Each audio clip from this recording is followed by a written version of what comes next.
Welcome back in. Well, if you're of a certain age, chances are you've been hit with sales pitches about long-term care insurance. Not a fun topic to talk about, but you need some strategies and know how to be prepared for it. Joining us this morning is Stewart Welch from the Welch Group. Good to see you this morning, sir. Good morning, Mike. You and I have had some private discussions about this because we've all seen these.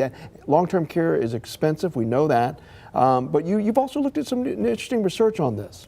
Yeah, I tell you, this is a problem that's getting to be a worse problem. Genworth just came out, they're raising premiums 26%. They're cutting out the brokers, which is a big deal. What it means is why they're cutting them out is because it's really expensive. So now they don't have to pay any commissions, and they're only going to go direct to consumer, and they're trying to contain costs. Yeah. So what's happening is healthcare costs continue to rise. People are holding on to these policies. They thought they would drop them at a bigger rate than they did. And so these guys are really getting crunched. And you've seen this all across the industry. Businesses, insurance carriers are getting out of the business. Genworth's kind of the latest to make a big move, which is what we're seeing right now. Because we have so many baby boomers, obviously, who are now reaching those ages where they need that long-term care. And a lot of these are tied to insurance products, as we know, which can or cannot be good for you depending on your situation. But if you're looking at the best strategies, where should you start? There's not a lot of great strategies. I can only come up with three. Okay. The first one is to buy coverage. So you can still buy coverage. There are some great companies still out there, but just a handful. Mass Mutual, New York Life, Northwestern Mutual all have good policies, traditional policies.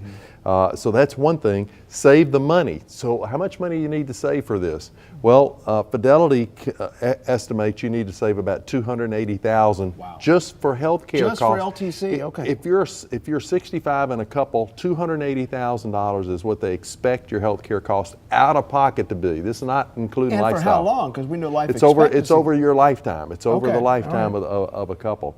So you can save the money, and the other one is not a good choice. No, not good. But you can count on your children to be your health care provider. And a lot of us don't want to be a burden on our children. Nobody wants to be a burden on their children.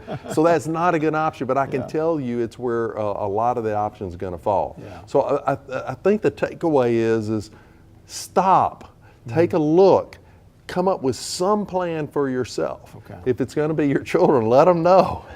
They may want to help pay some insurance premiums for you to help cover this. It's a big problem, and it's one that we need to address. All right. Well, Stewart Welch, some good information today, and we do need to address it. That's for sure. Thank you so much. Appreciate it.